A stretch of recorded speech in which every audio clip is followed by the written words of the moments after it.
Jungle. Bonjour à toutes et à tous, merci de choisir Sport FM, la référence arrivant Dingue de Sport.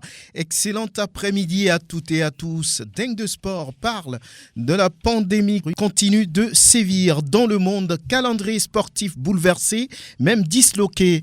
Plus d'Euro de football en juillet prochain. La Ligue des Champions, l'Europa League suspendue. La 47e édition de la Copa América reportée. Le tennis n'est pas du reste. Roland Garros prévu en mai, repoussé en septembre. Le CHAN 2020 au Cameroun, renvoyé à une date ultérieure. La Fédération togolaise de football suspend toute activité jusqu'à nouvel ordre. Même la Fédération nationale de basket Togo vient de suivre. C'est dire que le Togo s'isole et se barricade aussi. On parle dans ce magazine de cette pandémie qui continue de sévir dans le monde. Dingue de Sport invite aujourd'hui Aimé Ekpe, qui est le président de l'Observatoire togolais des médias, directeur de publication de l'équipe sportive et superviseur de la Radio Sport FM, si vous voulez. Nous avons également en studio Félix Wada de Foot Chronique, Aristide Quevilien d'Afrique Info Sport. Merci de faire confiance à Sport FM. Et comme d'habitude, la vidéo de cette émission est tenue par Elom Adovon, une vidéo que vous pouvez retrouver sur le www.radiosportfm.tg.com. Pélagie Mekoum assure la mise en onde. Bienvenue. Merci de choisir Sport FM, la référence sportive Dingue de Sport. Merci de nous accompagner en studio. Aimé Ekpe, bonjour, bonne arrivée. Merci, bonjour Franck et bonjour chers auditeurs de Sport FM. Félix Wala de Foot Chronique, merci d'être en studio. Oui, bonjour Franck, bonjour à tous. Aristide Quevilien d'Afrique Info Sport, merci de répondre à notre invitation. C'est un plaisir, bonjour à tous.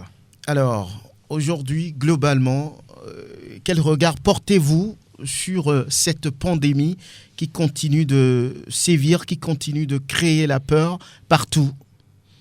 Mais Franck, vous vous rappelez donc, disons, l'autre fois quand on s'était retrouvés, on s'est posé beaucoup de questions par au fait que l'OMS tardait donc à déclarer cette épidémie une pandémie. Oui. Et juste après, le lendemain, ça a été donc déclaré ainsi parce que la barre avait été franchie depuis un moment et donc la lutte que prenait justement ce virus, en tout cas le mal ou la propagation de ce virus était assez grande et qu'il fallait justement déclarer d'abord que c'est devenu une pandémie et que en tout cas on accorde plus de de réflexion donc à la chose. Aujourd'hui, c'est vrai que ça a été fait, c'est une pandémie. Maintenant, le regard, c'est quoi? C'est que c'est une réalité, on ne peut rien. Il est là, le mal. Et plus que le mal, c'est un drame. C'est devenu un drame depuis quelque temps, vous le savez. Et donc, chaque pays est presque touché maintenant. OK. Maintenant, quelle est la situation? Comment on va juguler ce mal? C'est toute la question. Alors, si les pays qui ont plus de moyens, je peux parler donc des pays européens, des États-Unis, où on parle d'ailleurs d'un espoir de vaccin qui est en train d'être testé. Oui, mais bon, c'est encore à ce stade de test. Alors, même la Chine, même si aujourd'hui on pense que tout a commencé en Chine et que depuis quelques temps, on parle de recul. De recul d'abord, de stabilisation et enfin de recul d'une manière ou d'une autre. Mais dans tous les cas, la Chine demeure toujours le premier pays le plus touché jusqu'à aujourd'hui. En termes de chiffres, si vous voulez. Alors donc, et aussi de décès. Et en termes de décès, naturellement. L'Italie, qui est le second pays le plus touché, qui a déjà plus de 2000 décès, vous imaginez donc à peu près ce que c'est. Alors si ces pays qui sont nantis n'arrivent pas à juguler le mal, mais toute la question est de savoir, mais quand ça va devenir ce que ça va être en Afrique, est-ce que les structures sanitaires sont suffisamment aguerris pour... La réponse est non, tout de suite, vous le savez. C'est non, tout de suite. Justement, c'est là où se trouve donc l'inquiétude en réalité. Parce qu'on se dit, lorsque nous aurons donc à faire face à ce mal, à ce drame donc dans nos pays africains noirs, bien entendu, on aura du mal justement à juguler cela. Parce que les structures sanitaires ne sont pas encore au beau fixe.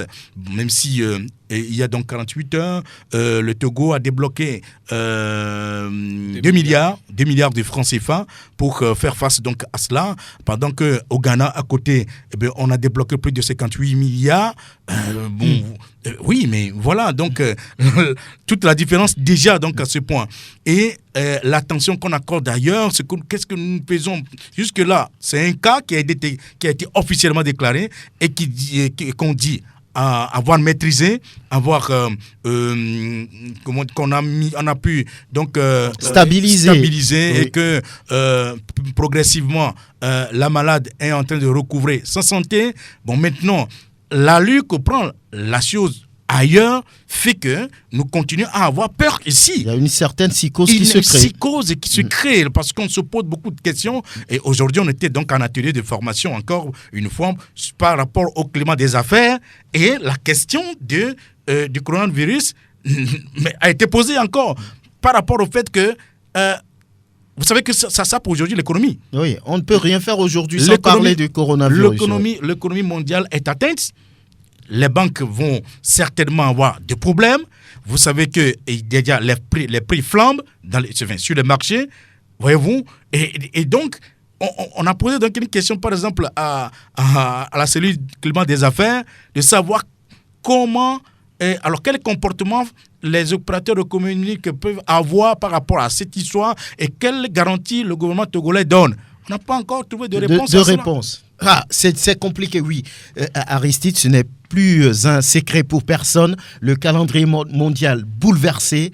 On a parlé de reports partout. Les grandes compétitions, pour le moment, ont fermé leurs portes. Le Togo vient de suivre avec la fédération qui a décidé de suspendre pour le moment toutes les compétitions. La Fédération nationale de basket Togo qui suit. Mais finalement, il n'y aura plus rien et ça affecte tout le monde.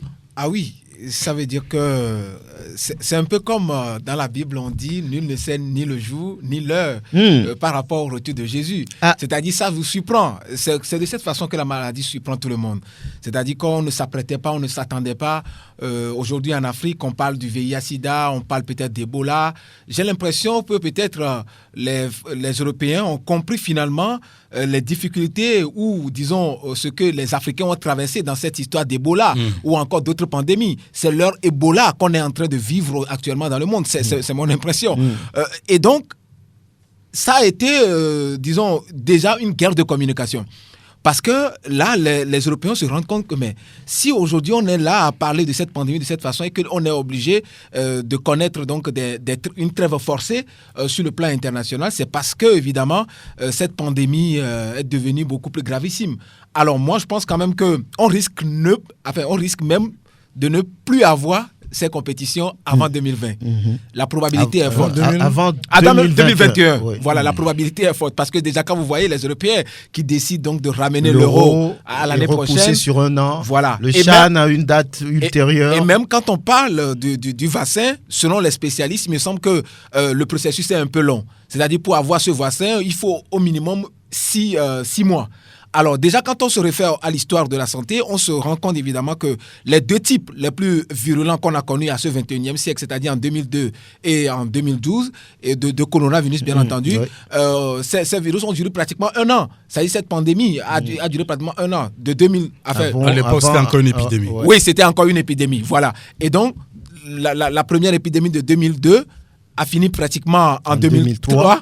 Et la seconde, en 2012, a fini pratiquement en 2013. Alors, ce que nous vivons actuellement est beaucoup plus grave que ce qu'on a vécu. On en a encore pour longtemps. C'est mon impression. Ouais. Maintenant, je ne sais pas comment est-ce que ça va se gérer du moment où, il y a l'impuissance de la science aussi est avérée. Oui, bien sûr. Et ça génère, disons, d'autres facteurs beaucoup plus grave parce que le président Aimé peut toucher un aspect très important tout à l'heure, le climat des affaires, l'économie même qui est touchée. Ouais. Et cela nous amène à dire, voilà comment, quand en Afrique on ne se prépare pas, on est parfois surpris par des situations pareilles. Regardez par exemple, en Europe, on a déjà commencé, ou je dirais même depuis des années, à expérimenter l'économie numérique. Nous avons aujourd'hui, On parle de cette économie numérique, mais dans la pratique, il n'en est rien. Il n'y a rien. On va y arriver. Oui. Félix, voilà, lorsque vous analysez la situation des reports sur reports, mais qu'est-ce que ça peut donner finalement, les conséquences de ces reports selon vous? Déjà, en termes d'économie, les droits de télé vont baisser pour les médias qui retransmettent les matchs partout dans le monde. Donc ça, ce serait manque à gagner. Terrible. Oui. Terrible. Parce que quand on parle d'économie, et vu qu'il y a beaucoup d'argent dans le football aujourd'hui, moi, si on m'aurait dit qu'aujourd'hui, il y aura une menace qui pousserait l'UEFA ou bien la FIFA à suspendre toutes les compétitions, même la Ligue des Champions. Vous auriez dit non. Je ne l'aurais pas cru. Alors qu'on a vu par le passé, il y a eu des cas du racisme, toujours en Europe, où les Européens étaient incapables de sanctionner ou bien de sévir en privant ses supporters l'accès au stade. Donc aujourd'hui, moi je me dis que c'est un bien pour un mal. Sur le continent africain, on n'a pas tellement été touché, je le répète encore une fois. Si ce virus allait sévir en Afrique, déjà ça fait plus d'1 ou 2 mois, on aurait beaucoup de cas ici qui seront graves parce que nous n'avons pas les infrastructures adéquates pour freiner cette maladie. Donc sur ce point, moi je me dis que l'Afrique est déjà épargnée. Donc c'est vrai? Oui, parce que depuis aucun cas au Togo, surtout en Afrique du Nord où il y a eu des cas, mais les morts c'est 1 sur 1 million de pourcentage si je ne me trompe pas. Donc ce qui veut dire que nous normalement, oui, on devait prendre des mesures. Par exemple, on pourrait fermer les frontières, mais les activités au sein du pays pourraient continuer. Oui, c'est justement dans ces genres de regroupements qu'on se contamine. Oui, Franck, donc il faut limiter au maximum les mouvements, les rassemblements. Oui, Franck, si entre ici à Sport FM, il y a une personne qui est touchée et on ne le savait pas, ou ce qui veut dire que tout Sport FM serait contaminé. Si juste depuis que le coronavirus a montré sa tête et on n'a pas eu de ces cas ici, par exemple, à Sport FM, ce qui veut dire qu'il n'y a pas des gens qui sont touchés. De même au Togo, de même dans certains pays. Donc, c'est sur ce point que moi, je me dis qu'on pourrait continuer en prenant des mesures, en privant ceux qui sont les gens de s'y rendre dans les pays qui sont touchés et en fermant les frontières, les aéroports à ceux qui viendront des pays touchés. Oui. Aujourd'hui, l'économie sportive est à terre. On voit qu'au niveau, on va dire, des États, on promet certains budgets pour soutenir certaines entreprises. Mais aujourd'hui, lorsqu'on prend le football, surtout au niveau mondial, il y a des inquiétudes par rapport à certains manques à gagner. On en parle depuis très longtemps. La Ligue des Champions suspendue, l'Europa League suspendue, la Copa América, le tennis avec le Roland Garros qui fait partie des tournois les plus priorisés sur le plan tennistique également est repoussé en septembre. Oui, aujourd'hui, qu'est-ce que ça peut créer? Ça peut créer la chute de ces compétitions. Ça peut agir dans l'avenir. On se demande, et surtout au Togo, où la fédération vient de suspendre toute activité, c'est-à-dire le championnat et puis tout ce qui s'ensuit. À quoi peut-on s'attendre, justement? Mais je commence peut-être par le Togo. Au dernier Conseil des ministres, je crois que la décision a été prise justement d'éviter le regroupement de plus de 100 personnes. Je crois que c'est parti de là. Mais je suis sûr que d'ici la semaine prochaine, on va encore corser les choses parce que... Le Togo va se mettre à l'isolement, au confinement? Oui, mais on va encore prendre d'autres mesures plus drastiques, c'est ce que je veux dire. Parce que quand vous dites plus de 100 personnes, bon, même si vous êtes à 5 ou 10... si vous ne respectez pas les mesures d'hygiène, on peut se contaminer, c'est ce que je veux dire. Alors donc, le mieux, c'est d'éviter justement tout regroupement. Je crois que, oui, mais écoutez, ailleurs, on n'accepte même pas un regroupement de 5 personnes. Voyez-vous? Alors donc, oui, à partir de cette décision du Conseil des ministres, les différentes structures prennent des dispositions. C'est ce qui a amené la Fédération togolaise de football à effectivement prendre cette décision également, se référant à ce décret, ou plutôt à ce communiqué de la présidence de la République, en tout cas à l'issue de ce Conseil des ministres. Alors, vous savez que pour aller au stade ou pour disputer donc les rencontres de football, première, deuxième division, eh ben, ce n'est pas moins de 100 personnes qui vont au terrain. Bien sûr. Et donc, il faut prévoir tout cela. Le mieux, effectivement, en se conformant à cette disposition, il faut arrêter donc les compétitions. Ça, c'est fait. Maintenant, à l'échelle continentale, la CAF a pris les mêmes décisions, c'est-à-dire qu'on suspend toutes les compétitions, et même le CHAN, pour lequel le Togo se préparait depuis quelques temps, ben voilà, ce CHAN est également suspendu. On ne sait plus quand est-ce que ça va être joué, ça c'est clair, parce que personne ne peut prévoir le temps de durée de ce mal ou de ce drame. C'est ce que je veux dire. C'est le Cameroun qui va abriter. Or, tous les jours, il y a des cas qui se révèlent. Vraiment signalés. Oui, là-bas. alors donc, la CAF, vous vous rappelez que la dernière émission, on se disait, mais la CAF veut passer combien de temps à faire de réflexion? Parce que déjà, ça faisait presque 2 semaines que la CAF avait dit être en profonde réflexion. Bon, c'est vrai que juste après, la fumée blanche est sortie donc de cette réflexion. En tout cas, ce n'était plus devenu donc un sommeil dogmatique. Bon, on a pu sortir de ce sommeil-là, de ce dogme. Ok, c'est bien. On a pris certaines dispositions. Tout le monde sait maintenant à quoi s'en tenir. Sur le plan international, je crois que Félix vient de le dire. Au niveau de l'UEFA, au niveau de la FIFA, des dispositions ont été prises. Ça, c'est sur le plan sportif.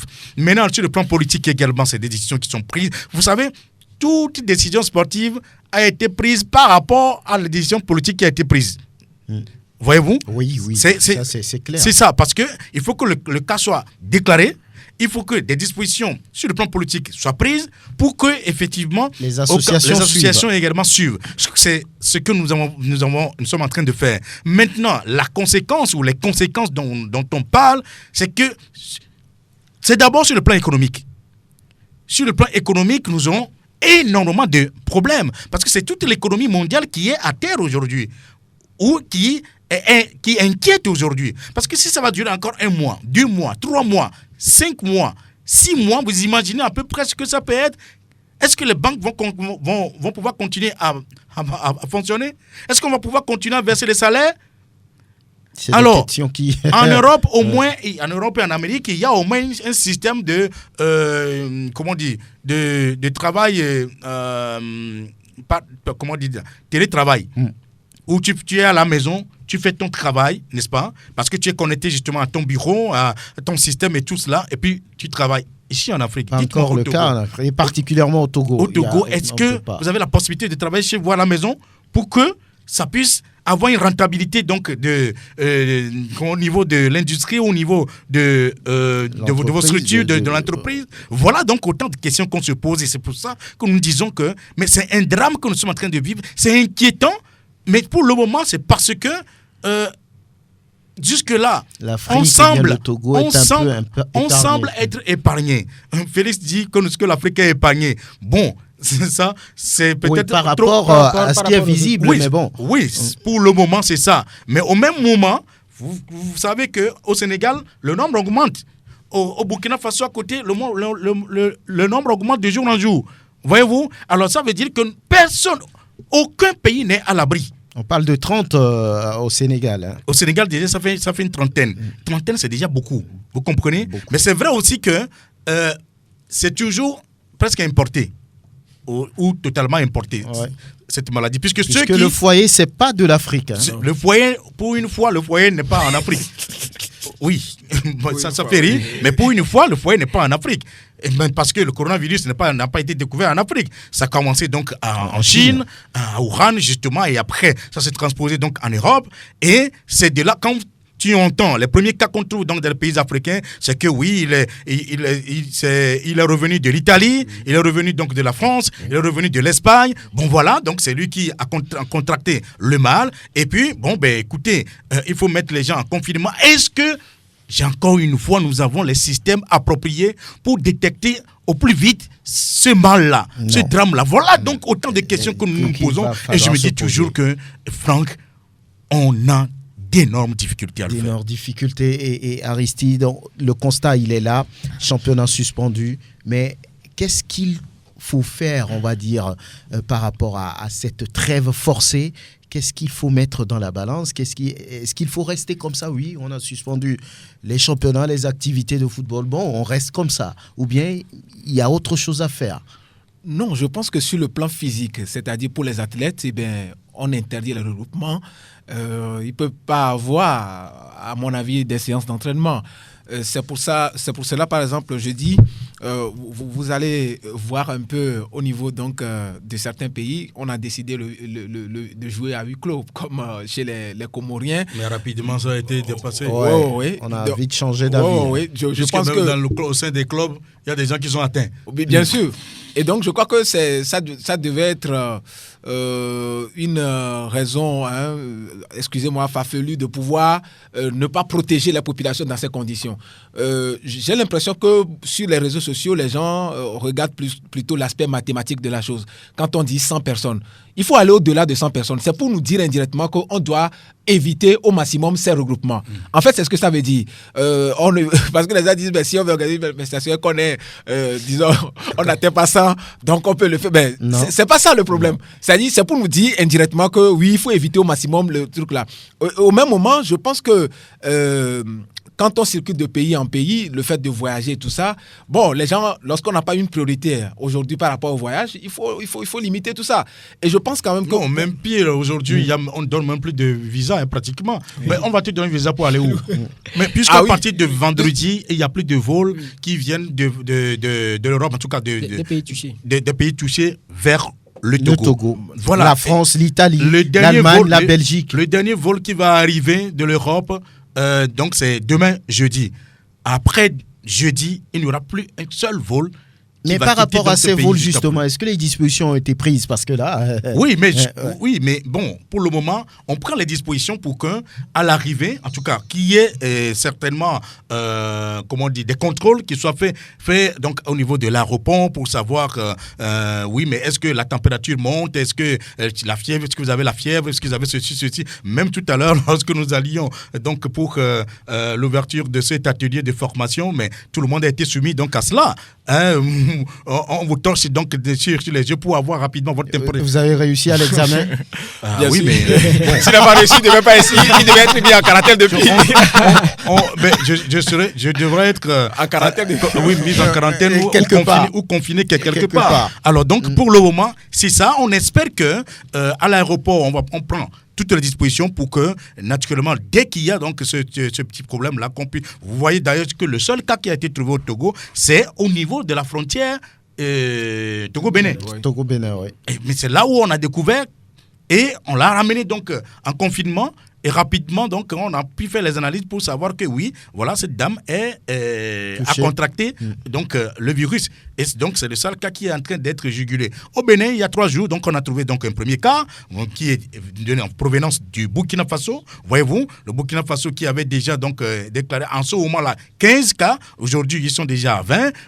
Tout cela. Vous comprenez que... Mais, on tente de prendre les dispositions, mais moi, je me dis toujours que les grands pays, les pays européens, les pays américains, qui sont les pays les plus nantis et qui ont des systèmes sanitaires beaucoup plus performants, s'ils n'arrivent pas à juguler le mal, mais il faut encore continuer à prier Dieu que ça n'arrive pas chez nous, parce que, sincèrement, je ne sais pas comment on va pouvoir s'en sortir. On dit que les Africains vont tomber comme des mouches.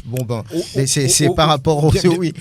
Bien sûr, parce qu'on parlait tout à l'heure donc, aussi de ces athlètes-là, parce que il n'y a plus rien à faire. C'est-à-dire sur les conditions physiques, ils vont peut-être retrouver leurs conditions physiques au moment opportun, mais par rapport même, disons, aux recettes de stade, tout ça là, ça va agir certainement sur l'économie. Regardez par exemple, on a donc arrêté les éliminatoires de la Coupe d'Afrique des Nations. Ouais. Ça aura forcément des incidences parce qu'il y a des organisateurs qui attendaient forcément, disons, ces recettes-là pour pouvoir combler des trous. Il y a aussi peut-être les fédérations dans divers pays. Oui, le report du CHAN va aussi toucher les héros d'Aguégué parce qu'il y a des gens qui ont fait déjà des programmes par rapport à cette compétition. Et même la question des primes, je sais si on va encore... Les primes de qualification vont pouvoir les soulager lorsqu'on va leur verser ça. Mais quand il faut vraiment leur verser ça. Parce que là, les soutenir mentalement, psychologiquement, parce que déjà, ce report du CHAN va vraiment les atteindre, c'est sûr. Oui, Félix. Oui, Franck, aujourd'hui, on voit que aussi les calendriers sont bouleversés. Personne ne s'y attendait. Aujourd'hui, on a suspendu les matchs. Mais quand est-ce que sur quel mois ou bien à quel moment on peut reprogrammer ces rencontres? Et ce qui m'intrigue un peu, c'est qu'aujourd'hui, on a annulé l'Euro 2020. Naturellement, on va reprogrammer l'Euro sur 2021. 21, à la même période. À la même période, en juin, juillet. Et maintenant, on avait interdit, ou bien on avait demandé à l'Afrique de ne plus jouer en juin, juillet, mais de jouer en janvier. Comme avant. Oui, comme avant. Maintenant, vous savez ce que je veux dire, c'est qu'on nous prive de quelque chose et eux, ils le prennent quand ça les arrange. Donc ça, c'est vraiment aberrant et je suis désolé pour nos dirigeants qui cèdent à chaque fois à ces gens de menaces. Bon, globalement, beaucoup de joueurs aussi ont pensé que la CAN en janvier était meilleure qu'à celle organisée en juin. Bon, c'est vrai qu'il se dit que Ahmad a eu des pressions pour pouvoir faire revenir la CAN en janvier-février. Mais jusque-là, bon, je pense que depuis très longtemps, la CAN sous Hayatou au début, a été toujours... Oui, mais ça n'avantageait pas les joueurs. C'est vrai. Oui, par exemple, on prend une équipe comme Manchester United. Avant, ils avaient décidé, après j'ai mis une petite tape si je ne me trompe pas, de ne plus recruter des joueurs africains parce que en janvier, ils vident les clubs. Aujourd'hui, imaginez que la Coupe d'Afrique des Nations se jouait en janvier-février. Liverpool va perdre combien de ses titulaires? Il y aura 3, si je ne me trompe pas, Mané, avec Salah, Naby Keita, parce que Joël Matip ne vient plus à la sélection. Donc ça va beaucoup pénaliser les clubs européens. Et en plus, certains clubs vont plus vouloir miser sur des joueurs africains parce qu'ils vont vous laisser en cours de chemin. Voilà, et justement par rapport à cette histoire de coronavirus, toujours, qui continue de sévir, on reste dans le cas du Togo, la fédération, oui, qui a décidé de tout... Maintenant, pour ce moment creux, c'est en vide, et qu'est-ce qu'on peut faire? Je parlais de la Fédération togolaise de football. On va rester comme ça? Y a-t-il des choses à faire pour peut-être gagner du temps? On a envie de comprendre. Mais qu'est-ce que vous voulez qu'il fasse? On dit qu'il n'y aura pas de regroupement. Vous voulez qu'on fasse quoi? C'est l'administration qui va fonctionner? Bon, pour faire quoi? Pour gérer quoi? Donc on va fermer la fédération? Bon, fermer... Est-ce que ça se ferme, une structure? Bon, peut-être qu'ils iront encore au boulot pour le moment jusqu'à ce que ça atteigne un niveau qu'on dise ne sortez plus. Restez chez vous, comme en France par exemple. Comme ça se fait en France, en Italie, en Espagne. Mais les Français sont têtus. Ils disent qu'on les a cloués à la maison, mais il y en a qui s'entêtent. Oui, vous sortez avec tous les risques. Mais vous sortez, vous payez 135 dans la rue où les policiers sont obligés de les chasser, de les interdire de circuler dans la rue ou aller au cinéma chercher des... Félix, c'est toujours comme ça. C'est-à-dire qu'une loi, vous avez beau pris donc une loi, mais dans tous les cas, il y a toujours des gens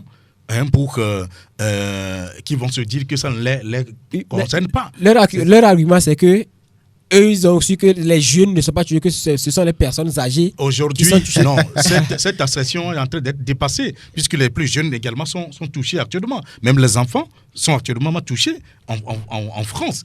On en voit. Bien sûr que c'est noir ou blanc.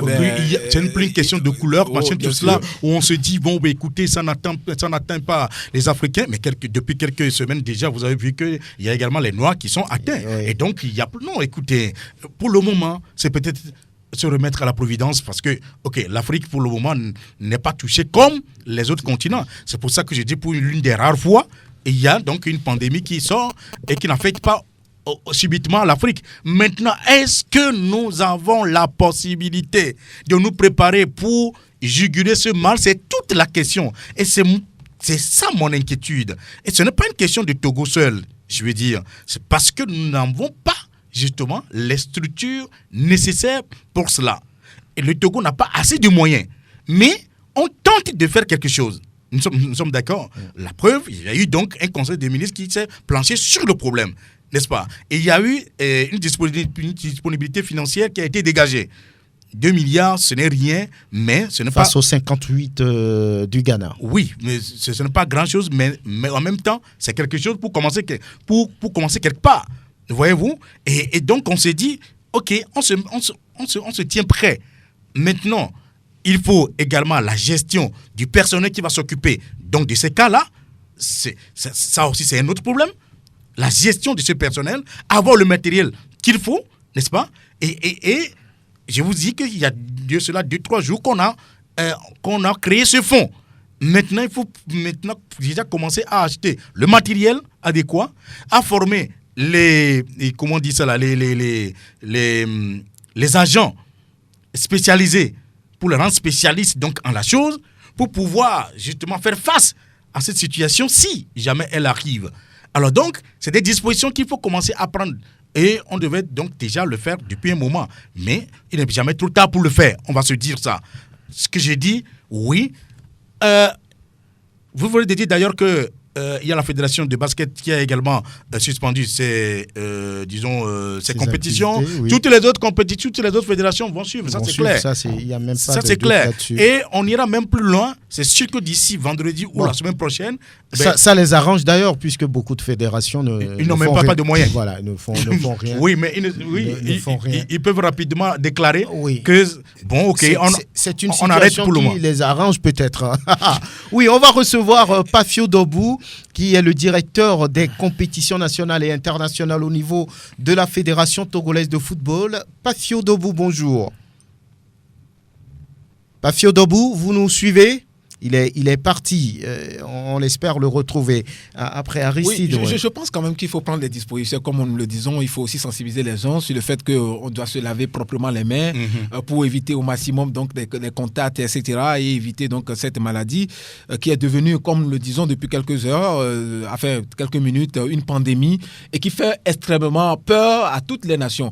Alors, dans les prisons, il y a plus de 100 personnes. Dans les marchés, il y a plus de 100 personnes. On va retrouver Pafio Dobou, directeur des compétitions nationales et internationales à la Fédération togolaise de football. Bonjour Pafio. Bonjour Franck. Comment vous portez-vous? En grâce, ça va. Bien, la Fédération togolaise de football vient de suspendre toute activité jusqu'à nouvel ordre. Oui. Qu'est-ce que ça veut dire?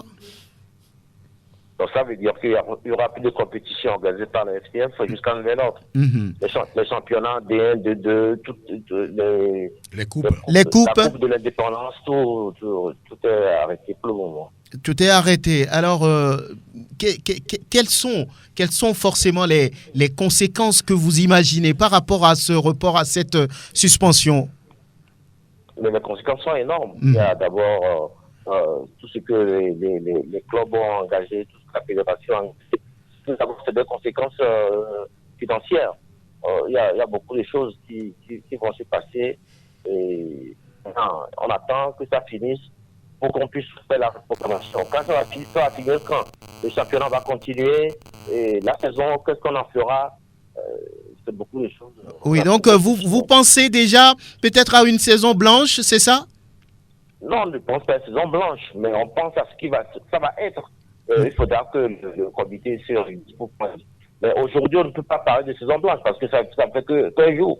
Quand ça va prendre des semaines, des mois, on verra. Alors aujourd'hui, à la Fédération togolaise de football, les activités sont au ralenti. Et au niveau même de l'administration, qu'est-ce qui va se passer? Vous continuerez d'aller travailler? Comment ça se passe? Qu'est-ce que vous allez faire? Il n'y a pas encore de décision prise. Nous sommes au bureau. Tout le monde est au bureau depuis le matin. Donc, il n'y a pas de décision prise. On est là. Alors, on verra ce que ça va donner demain. Certains observateurs disent que c'est le moment de profiter pour peut-être améliorer certaines choses parce que le Togo, par exemple, n'aura pas le temps de sortir sur les éliminatoires de la CAN 2021. C'est suspendu, c'est reporté pour le moment. Mais concrètement, qu'allez-vous faire? Vous allez penser à d'autres dossiers déjà? Oui, mais il y a des dossiers administratifs. L'administration va toujours fonctionner. Mais s'il n'y a pas de compétition sur le terrain, il y a des trucs que nous allons faire. Il y a des choses qui sont en jachère qu'on va reprendre. On va quand même profiter de l'occasion pour finir certains dossiers. Ça, c'est sûr. Oui, les éliminatoires reportés, ça fait du bien? À qui? Bon, mais comment l'analysez-vous? Ça fait du bien parce que certains disent oui, l'équipe nationale n'étant pas prête, voilà, on va pouvoir reculer pour mieux sauter.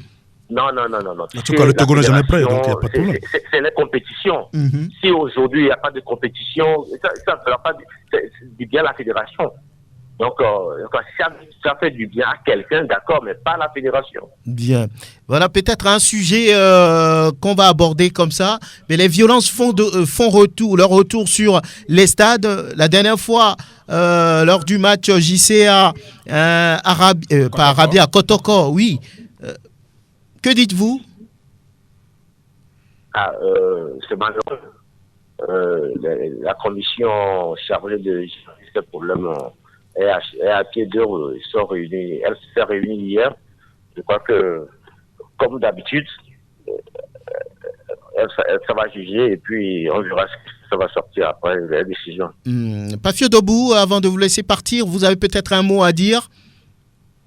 Non, juste dire au public sportif d'être vigilant. Maintenant, la fédération, elle a arrêté la compétition. Au niveau des équipes, je crois que la prudence est indispensable. Est-ce qu'il faut continuer par mettre les joueurs sur le terrain? Est-ce que sur le terrain, il n'y a pas attroupement lors des entraînements? Tout ça, c'est laissé à l'initiative des présidents du club qui doivent savoir maintenant quoi faire pour protéger les joueurs et leurs supporters qui viennent à l'entraînement. Pafio Dobou, merci beaucoup. À très bientôt. Voilà, c'était Pafio Dobou, directeur des compétitions nationales et internationales à la Fédération togolaise de football. Vigilance, c'est le dernier mot. Oui. Oui, mais ce que je disais, dans tous les cas, la fédération, elle est là, l'administration continue pour le moment, jusqu'à ce que peut-être une autre décision politique qui dise, écoutez, restez confinés chez vous. Alors pour le moment, donc, la fédération va continuer administrativement à fonctionner. C'est pour ça que Pafio Dobou nous dit, oui, nous sommes depuis le matin au boulot. Il y a donc certaines tâches administratives à continuer à remplir. On ne va pas attendre d'ouvrir encore les compétitions avant de revenir sur ça. Je dis encore que la Fédération togolaise de football a pris cette décision en se référant à la décision du gouvernement. Et c'est ce qui est normal en tout cas. Ouais. Bon, voilà. Ouais. Félix, voilà. Ouais. Vous avez écouté Pafio Dobou. Oui, pour le moment, l'administration fonctionne et à l'arrivée, il demande que tout le monde soit vigilant parce que là, ça traîne toujours. Oui, c'est très important. Il faut surtout être vigilant. Même si on dit que le Togo n'est pas tellement touché, l'Afrique n'est pas tellement touchée, ce n'est pas une raison de s'exposer. Et aujourd'hui, on a reporté, on a suspendu le championnat pour le moment. Moi, ce qui m'inquiète précisément, ce sont les joueurs. Déjà, ils jouent. Ouais. Les salaires, ils ne perçoivent pas à chaque fois leur salaire ou bien attendent leur salaire. Et maintenant qu'ils ne jouent plus, comment est-ce que les présidents de club vont les gérer? Par exemple, en Europe, on a suspendu les matchs, mais les joueurs sont sous contrat. Donc, naturellement, ils vont percevoir ce qu'ils perçoivent. Est-ce qu'ici, ce serait le cas pour ne jouer parce que c'est de ça seulement qu'ils vivent. Ils vivent uniquement du football, des primes de match, du salaire, même si ça ne tombe pas à temps, c'est de ça qu'ils vivent quand même. Donc, j'aimerais qu'on prenne une décision le plus tôt possible pour que ces joueurs peuvent survivre. Oui, Aristide, c'est difficile économiquement, socialement, mais ça devient très compliqué si très compliqué. Ça continue, mais on va demander à tout le monde de rester chez lui, mais les prix vont flamber, ça commence déjà. Ouais. C'est pour ça que je disais tout à l'heure il a évoqué un cas très important concernant les joueurs. Oui, je pense que c'est ce qu'on disait même à l'entame de cette émission quand je disais qu'on n'a pas pris le temps durant des années pour pouvoir peaufiner cette économie numérique. Sinon, en réalité... A-t-on les moyens d'aller vers ça déjà? Oui, mais on devrait le faire, ce n'est pas maintenant. C'est-à-dire que la plupart des pays qui ont évolué vers cette économie numérique, vous savez qu'entre-temps, on parlait du ministère des Postes et Télécommunications, mais depuis quelques années, on a voulu mettre en avant donc l'économie numérique et on a créé un département pour ça. Maintenant, aujourd'hui... le terme. Oui, voilà. Et dans la réalité, c'est-à-dire que... C'est juste le concept. Voilà, dans la théorie, on a le concept, mais dans la pratique, on ne l'a pas. Rien. Sinon, aujourd'hui, les gens peuvent travailler à distance, les gens peuvent donner même des cours à distance, c'est-à-dire qu'un enseignant qui voit ses élèves qui se retrouvent à la maison peut donc, à travers Facebook Live, vidéoconférence et tout, donner des cours. Et cela peut aussi créer la valeur ajoutée parce que lorsque je suis ici et que quelqu'un est en Italie, il me contacte par exemple pour justement par rapport au sport, comment ça peut se faire? Oui, mais je pense que le sport aussi fait partie donc de toutes ces entités. Maintenant, ce que ça peut engendrer, parlons donc des joueurs naturellement. Par exemple, un club qui est à l'arrêt. Oui, c'est que le club est à l'arrêt, vous l'aviez dit, il n'y aura pas de prime. Et du moment où il n'y aura pas de prime de match, donc... Mais il doit y avoir les salaires, parce qu'il y a des joueurs qui sont sous contrat. Oui, mais ça aussi, ça dépend de ce qui est dans le contrat. Parce qu'il y a des cas de force majeure qui, en réalité, peuvent amener l'employeur à suspendre le contrat. Et donc, en réalité... Lorsqu'il y a suspension de contrat de travail, ça ne veut pas dire résiliation du contrat de travail. Et donc, lorsqu'il y a suspension, il y a des clauses qui sont donc dans ce contrat. En cas de suspension de contrat, lorsque, par exemple, pour une raison quelconque, eh bien, on ne peut plus continuer ou on peut suspendre ce contrat. Et on peut décider de ne plus payer. N'oublions surtout pas que nous sommes encore dans le football amateur. Et donc, là, c'est encore... très compliqué. Très compliqué, justement, où il faut... ce que explique tout à l'heure Aristide, je crois que c'est d'ailleurs ça. Vous savez, quand vous jouez donc un football professionnel, il y a donc certaines clauses qui sont mises là-dedans qui vous engagent. Mais quand vous jouez donc un football amateur, eh bien, tout est amateur. Et donc, sûrement, voilà, c'est ce qu'il explique, c'est des cas de force majeure. On n'attendait même pas là pour qu'il y ait ça. Mais aujourd'hui, c'est clair qu'aucun président, si il advenait que la période dure, eh bien, que ce président du club continue à verser des salaires. Il va trouver ça où? Voilà, donc, d'ailleurs, les présidents de club, ils sont très pressés pour que la saison finisse. Pour que la saison finisse, puisqu'à la fin de la saison, tout le monde est libre, est libéré. Et même par rapport à ça, vous savez que pour la plupart des joueurs également, et aujourd'hui, on se pose la question, est-ce que, évidemment, le championnat va continuer ou ne va pas continuer? Parce que là, on ne peut pas prédire la fin de l'épidémie, de cette pandémie. Et donc, si le championnat s'arrêtait là, eh bien, il y a une conséquence qui peut arriver. La conséquence, c'est quoi? On serait obligé de s'en tenir compte au dernier classement, c'est-à-dire au classement de la 20e journée. Et là, ça veut dire que un club qui attendait peut-être... Donc, quand on s'arrête aujourd'hui, est-ce qu'il veut dire que ASCO est champion? ASCO est champion. On va pas chercher de midi à 14h. Ce sont les règlements de compétition. C'est pour ça, par exemple, au niveau de la fédération, il faut toujours l'effort de tenir compte. On n'a pas dit, pour détailler Aristide, on n'a pas dit à la 30e journée ou à la 26e journée. On a dit la dernière journée. Voilà. C'est-à-dire que c'est ça qui pose le problème. C'est ça, le championnat s'arrêtait, donc la 20e journée devient la dernière journée. C'est ce qui se passe également en France aujourd'hui. Mais les tests ne sont pas précis vraiment. Ne prévoient pas qu'on dise par exemple à la 36e journée, on a dit à la dernière journée. En Allemagne c'est pareil, en Italie c'est pareil. Alors, mais aujourd'hui Liverpool par exemple se tient la tête parce que là il semble que si le championnat s'arrêtait, on déclarera une année blanche alors que Liverpool est en train de chercher le titre depuis 30 ans et est à 6 points de cette couronne-là. Voilà, et c'est parce que justement là-bas les choses sont précises. Voyez-vous, les choses sont précises. Dans nos textes ici, par exemple, on n'a jamais précisé, on a dit la dernière journée. C'est quoi la dernière journée? C'est la dernière journée sur laquelle vous êtes arrêté. Et c'est pour ça, d'ailleurs, par rapport aux confrontations directes, la fédération fait toujours l'effort d'en tenir compte, c'est-à-dire à la fin de chaque journée. C'est-à-dire que si le championnat s'arrêtait à la 10e journée, par rapport aux confrontations directes, voilà le classement. Si le championnat s'arrêtait à la 20e journée par rapport aux confrontations directes, voilà le classement. Et donc, c'est là, je crois que les clubs sont au courant. Eh bien, la plupart des présidents de clubs savent que c'est comme ça. Et c'est pour ça, moi, je félicite quand même certains pays comme la Côte d'Ivoire ou je ne sais plus quel pays. Ils ont dit 15 jours renouvelables. D'adoption. Oh, oui, 15 jours renouvelables. C'est-à-dire, on suspend le championnat pour 15 jours renouvelables. Si après 15 jours, on voit l'évolution de la situation, on dit attention. On renouvelle 15 jours encore. Ça revient au même. Oui, bien sûr. Jusqu'à nouvel ordre. Mais c'est vous qui appréciez le nouvel ordre. Ouais. ça revient au même, en tout cas. Oui, mais là, je pense que c'est beaucoup plus souple quand on est précis. 15 jours renouvelables. C'est-à-dire que tout le monde a en tête que oui, mon salaire peut toujours revenir après 15 jours. C'est une situation compliquée, dramatique. Oui, mais aujourd'hui, parce qu'il n'y a pas... Bon, c'est vrai qu'il peut y avoir des médicaments, les spécialistes sont en train de faire un travail assez fourni là-dessus. Mais regardez par exemple en France, on ne parle plus du paludisme. La France ou les pays européens ont connu le paludisme il y a des années-lumière. Maintenant, vous ne trouverez pas dans une pharmacie française aujourd'hui, disons, des antipaludéens. Ça veut dire tout simplement que personne ne viendra acheter. C'est-à-dire que la pharmacie aura ses médicaments, mais elle ne trouvera jamais de patients pour pouvoir acheter. Les couler. Et donc, par rapport à ça, je pense qu'au niveau de la pandémie, il faudrait très très vite que les laboratoires fassent donc cet effort-là de pouvoir... J'ai appris que la plupart des laboratoires sont en Chine ou bien en Inde. Maintenant que ces pays aussi sont touchés et qu'on bloque maintenant, et qu'on ferme les frontières aériennes, je ne sais pas comment est-ce que ça va se gérer. Bon. Parce qu'au moins, il faudrait quand même qu'il y ait, n'est-ce pas, des cache-nez, des gels... pour rapidement rincer les mains, et c'est pour ça, Franck, laver les mains.